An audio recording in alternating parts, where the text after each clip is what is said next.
Terima kasih. Assalamualaikum warahmatullahi wabarakatuh. Bismillahirrahmanirrahim. Alhamdulillahirrahmanirrahim. Terima kasih kesempatan yang sudah diberikan kepada saya untuk bisa menyampaikan materi di komunitas belajar wrestling. Di sini saya akan menyampaikan pembelajaran berbasis siswa dengan permainan gombang soto.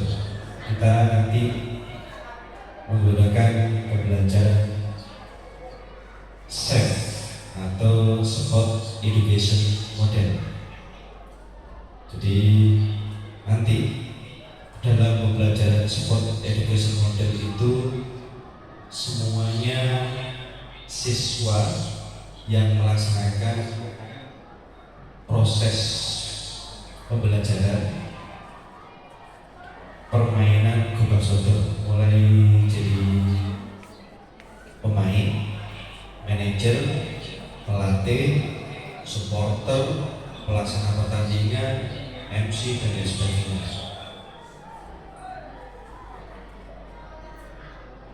Selanjutnya, latar belakang dari Sport Education Model merupakan salah satu model pembelajaran PJOK yang berpusat pada peserta didik dan berkelanjutan. Karena SEM mengedepankan pentingnya pengalaman peserta didik bermain peran sebagai pemain, manajer, supporter, juga wasit. Selanjutnya, peserta didik dihadapkan kepada suatu situasi yang menggambarkan kepada keadaan yang terjadi pada kehidupan yang nyata dalam dunia olahraga, sehingga mereka dapat bertanggung jawab dengan peran dan aktivitas yang dilakukannya.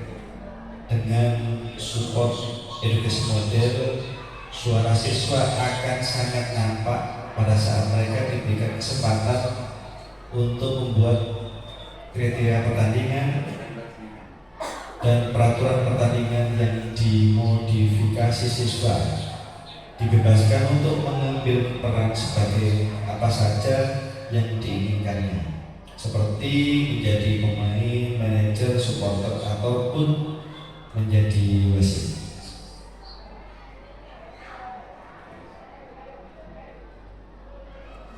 Latar belakang diadakannya lomba gombang soto dengan menggunakan Sport Education Model di SMP Negeri Kanggolan memiliki beberapa alasan yang berkaitan dengan tujuan pendidikan.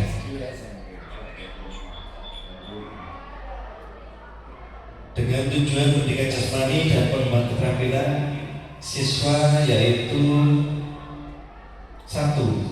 Melestarikan budaya lokal. Yang kedua, meningkatkan minat siswa terhadap olahraga dengan pendekatan pembelajaran modern. Yang ketiga, menguatkan kebersamaan dan sportivitas. Yang keempat, meningkatkan kesehatan fisik dan mental.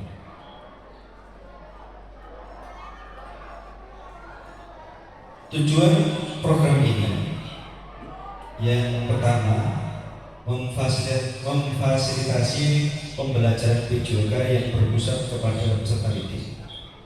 Yang kedua, menciptakan pengalaman olahraga yang otentik. Selanjutnya, yang ketiga, memberikan pengalaman bermain olahraga yang mirip dengan kegiatan olahraga nyata, seperti adanya peran wasit, pemain, pelatih, dan pengelola. Yang keempat, meningkatkan partisipasi aktif. Yang kelima, mendorong semua siswa untuk terlibat secara aktif dalam pembelajaran olahraga, baik sebagai pemain maupun pendukung tim. Yang keenam, mengembangkan kompetensi fisik dan sosial. Ketujuh, melatih keterampilan motorik, kerjasama, komunikasi, sportivitas, dan kepemimpinan siswa. Yang kedelapan, membentuk kebiasaan olahraga seumur hidup. 9, menanamkan kecintaan terhadap olahraga sehingga siswa dapat menjadikan sebagai bagian dari gaya hidupnya. 10, memupuk nilai-nilai positif. 11, mengembangkan rasa tanggung jawab, disiplin, dan penghargaan terhadap perbedaan kemampuan individu dalam olahraga.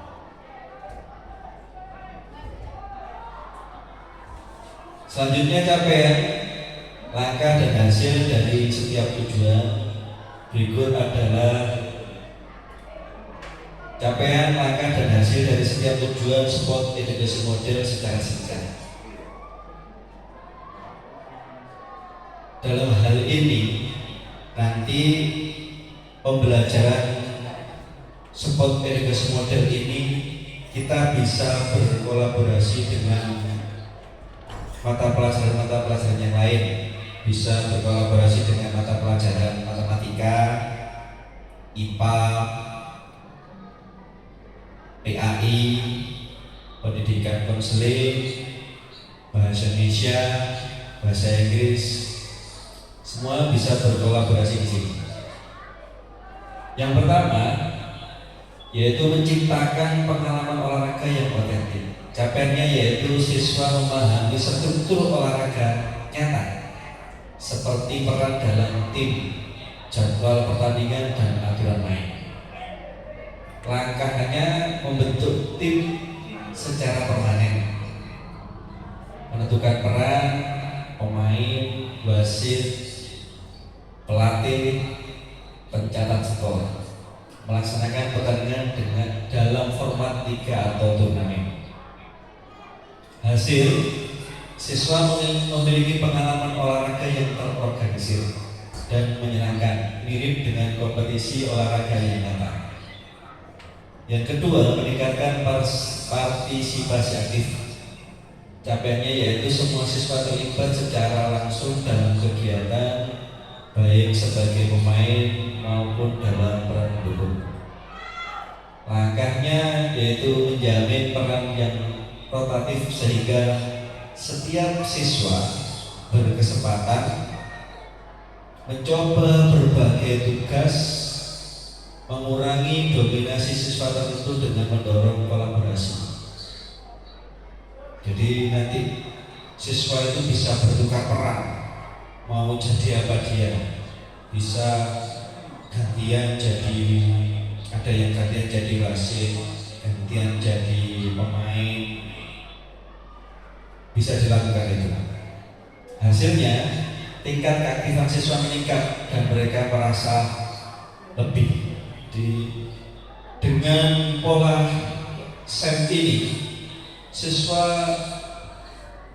bisa merasakan bagaimana dia bisa bermain kayak dunia nyata. Seperti tadi ada yang bisa jadi pelatih, dia bisa mengkoordinir teman-temannya, dia menginstruksikan ke teman-temannya, seperti kalau di dalam pertandingan resmi yang ada di dunia nyata.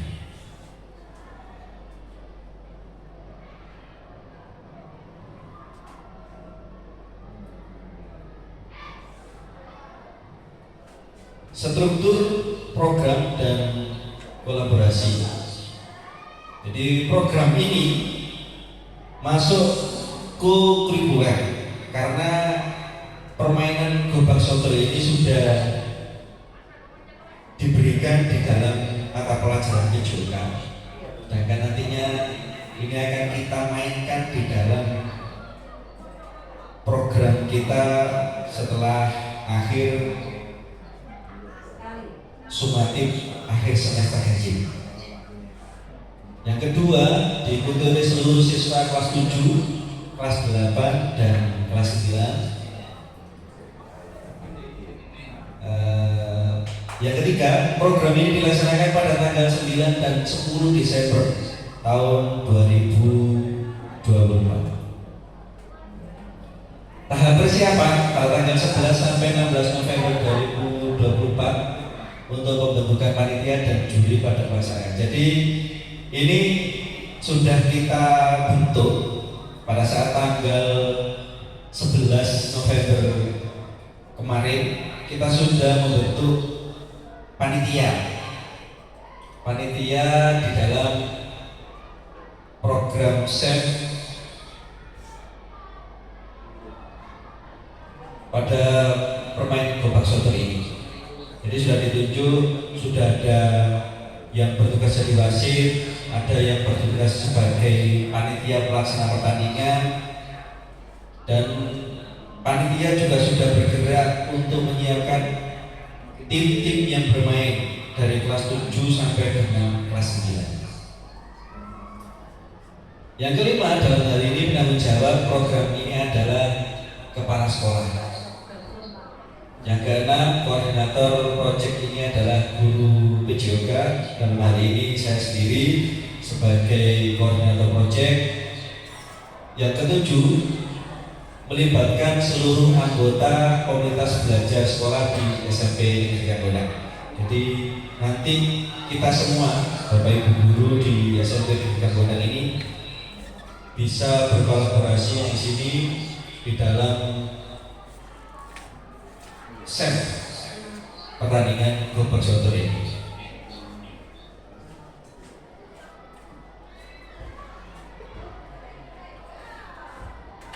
Selanjutnya, aset yang kita pakai di dalam SEM adalah yang pertama adalah aset manusia. Aset manusia yang kita miliki di sini di SMP Negeri Kanggonang memiliki kepala sekolah yang selalu mendukung praktek baik. Yang kedua, guru rekan sejawat yang baik bisa berkolaborasi. Yang ketiga, siswa yang senang dengan olahraga. Jadi ini sudah sangat aset manusia yang ada di sekolah kita di SMP Negeri Kanggonang ini sangat mendukung sekali. Yang ke aset fisik kita mempunyai halaman yang cukup luas. Kita bisa pakai lapangan bola voli untuk pertandingan Gobak Sotor ini. Yang selanjutnya adalah aset finansial. Dalam hal ini semua kegiatan di sekolah selalu didukung oleh dana bos yang disesuaikan dengan kebutuhan. Jadi kebutuhan untuk alat dan hadiah ini biasanya disediakan oleh sekolah dari dana bos. Selanjutnya adalah 7 tahapan implementasi SEM. Yang pertama, tujuan pelajaran, meninjau ketercapaian tujuan pembelajaran dalam SEM. Yang kedua, umpan balik dari siswa tentang pengalaman siswa di dalam SEM. Jadi nanti setelah kita melaksanakan pembelajaran SEM Gobak Sotor ini, kita bisa melakukan umpan balik kepada siswa, bagaimana reaksi siswa setelah dia bisa melaksanakan pembelajaran berbasis sport education model ini. Yang ketiga, pengumpulan pendapat melalui refleksi. Di nanti kita adakan juga refleksi dengan siswa, juga dengan perangkat pertandingan yang lain. Yang keempat, refleksi guru. Di sini nanti refleksi guru tentang rancangan pelaksanaan dan pengelolaan SEM. Jadi kita semua nanti bisa berkolaborasi di sini. Apa kekurangan-kekurangan yang sudah kita laksanakan, mulai dari rancangannya mungkin ada kekurangan perlu ditambah, pelaksanaan mungkin kurang tertib dan lain sebagainya, nanti kita bisa direfleksi di sini, direfleksi guru. Yang kelima, meninjau dan evaluasi kinerja tim. Jadi nanti kinerja tim di dalam SEM ini harus ditinjau kembali agar mungkin ke depan apabila kita melaksanakan kegiatan SEM lagi dengan pembelajaran yang lain, dengan aktivitas yang lain, itu bisa lebih baik. Yang keenam, evaluasi penerapan konsep fair play. Di sini mengevaluasi konsep siswa dalam penerapan menghormati lawan, sikap fair play dan menjunjung tinggi sportivitas dalam permainan. Di sini kita bisa mengevaluasi siswa itu pada saat pertandingan itu bisa menghormati lawannya atau tidak, dia fair play atau tidak. Jadi jangan sampai anak-anak kita nanti di dalam permainan nanti curang. Jadi perlu adanya evaluasi di sini. Yang ketujuh, evaluasi manajemen kelas dan pengelolaan waktu. Jadi melakukan evaluasi terhadap keaktifan siswa dalam pelaksanaan SEM.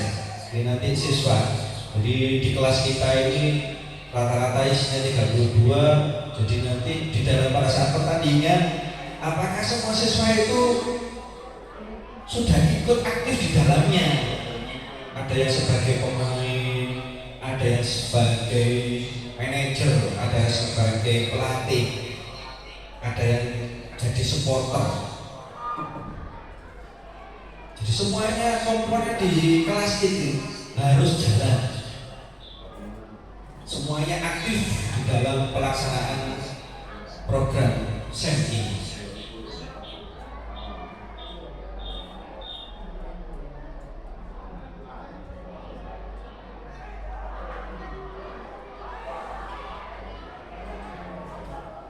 Selanjutnya adalah kemungkinan tantangan yang dihadapi. Pada program ini ada yang saya analisa ada 5 tantangan yang dihadapi. Yang pertama adalah pengelolaan waktu. Jadwal kegiatan yang terlalu singkat dan padat membuat persiapan kurang maksimal.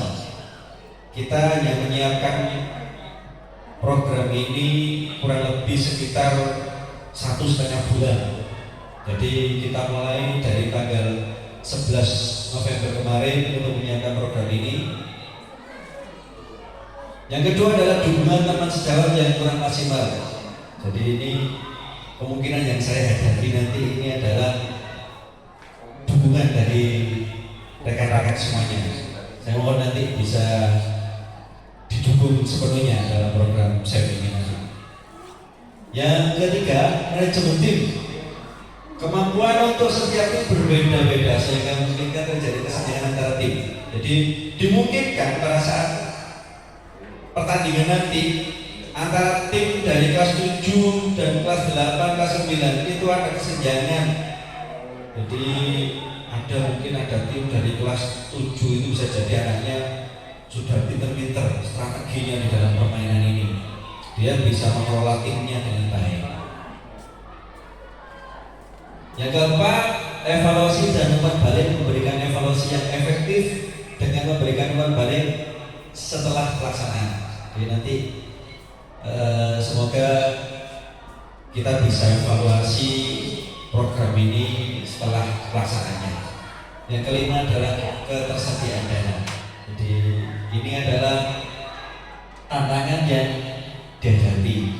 Solusinya di situ saya ada beberapa solusi. Yang pertama adalah penyusunan jadwal yang lebih efektif mungkin. Ke belakang nanti program ini bisa jauh-jauh hari, mungkin 3-4 bulan sudah kita siapkan, sudah kita sampaikan kepada siswa sehingga nanti semuanya ini bisa dilaksanakan dengan baik. Yang kedua, kolaborasi yang baik dan pembagian yang struktur terhadap semua komponen dalam SEM. Yang ketiga, komunikasi yang terbuka dan segera menyelesaikan konflik. Jadi mungkin pada saat ada sesuatu kita segera bisa menyelesaikan agar tidak berkepanjangan. Yang keempat, memberikan umpan balik secara individual terhadap semua siswa. Dimungkinkan kita nanti membuat umpan balik kepada semua siswa yang ada di sekolah kita, bagaimana reaksi setelah diadakan SEM Gobak Sodor di sekolah kita ini. Yang kelima, mencari dana dari infak siswa. Jadi kalau misalkan kekurangan dana dari dana bos, kita bisa mencari dana dari infaknya siswa. Biasanya siswa itu senang dengan kegiatan ini, akhirnya dia dengan sukarela untuk menyiapkan hadiah untuk teman-temannya. Terakhir, terima kasih. Jadi ini adalah penyampaian saya tentang program SEM dengan permainan Gobak Sodor. Mungkin dari sini ada pertanyaan dari Bapak Ibu atau saran, kami persilakan. Monggo. Silakan Pak Andi, mungkin ada pertanyaan atau saran.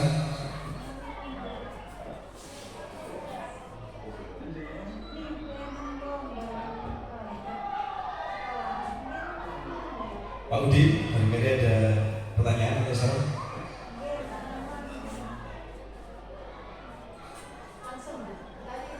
Ya, silakan. Monggo, Bu Gori.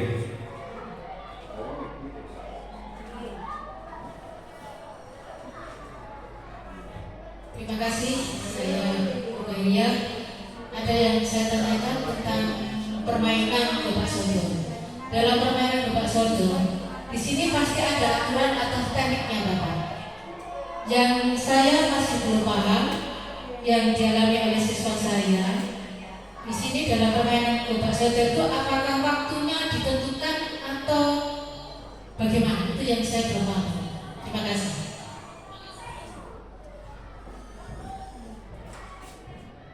Terima kasih dari Bu Gloria. Jadi waktu yang ditentukan, karena ini kita bisa membuat peraturan sendiri. Jadi kita tetapkan waktunya dalam satu babak itu 10 menit. Jadi satu babak itu 10 menit. Setelah itu istirahat, baru main lagi 10 menit berikutnya.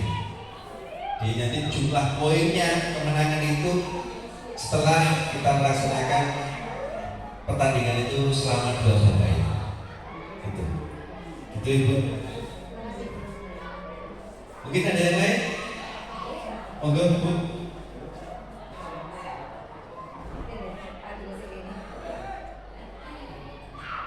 Terima kasih pada Pak Moderator, Pak narasumber, Pak Afif yang telah memberikan informasi. Kegiatan ini sangat menyenangkan, tetapi yang kemarin itu Pak, untuk permainan Gobak Sodor itu kami belum tahu tekniknya Pak. Jadi sehingga kami ngawur itu Pak. Nah itu saya mohon untuk Pak narasumber untuk bagaimana teknik permainan Gobak Sodor. Terima kasih.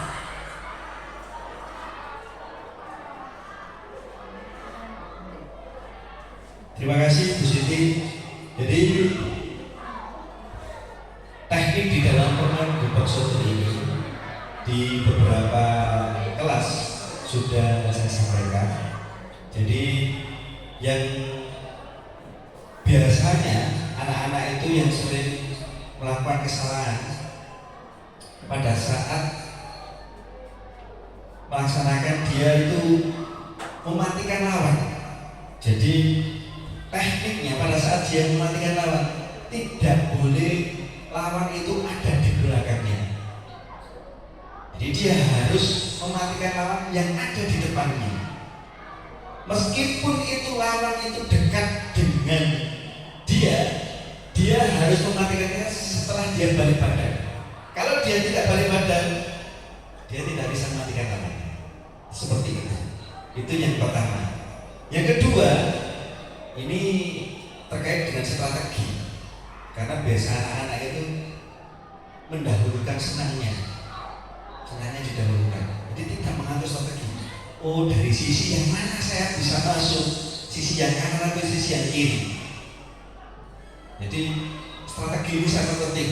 Nah, ini yang bisa, kalau misalnya Bapak Ibu terutama Bapak Ibu di kelas bisa strateginya, oh bisa makan. Nanti masuk dari sisi sebelah sini dulu, yang sini hanya jadi pemancingnya, seperti itu. Jadi setelah bisa masuk sampai di ujungnya, nah ini dapat poin 1 kalau bersyarat. Kalau sudah ada dapat di sana lagi, bisa balik lagi. Kalau sampai lolos sampai terakhir lagi, poinnya 1 lagi, seperti itu. Itu di sini. Terima kasih Pak. Sama-sama. Barangkali yang lain, monggo Bu Yus.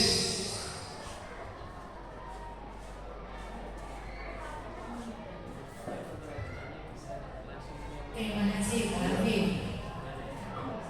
Mohon maaf sebelumnya, mungkin saya belum maksimal mengikuti ya Pak Afif. Tadi kan dibahas staff education-nya. Sport education.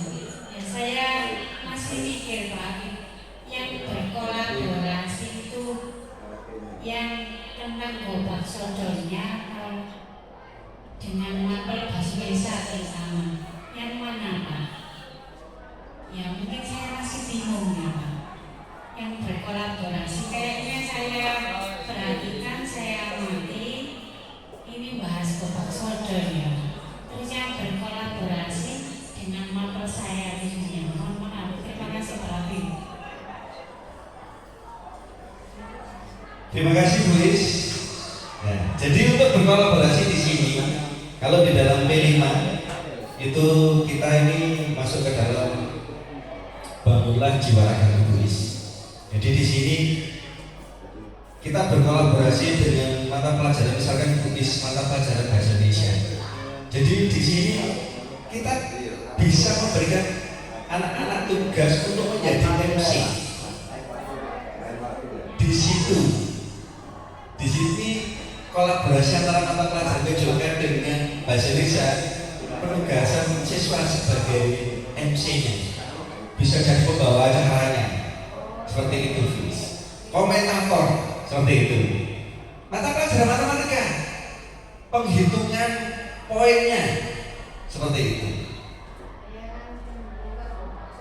Iya, seperti itu, guys.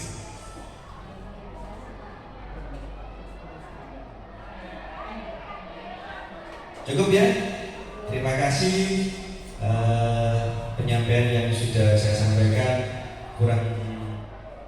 Kurang lebihnya mohon maaf.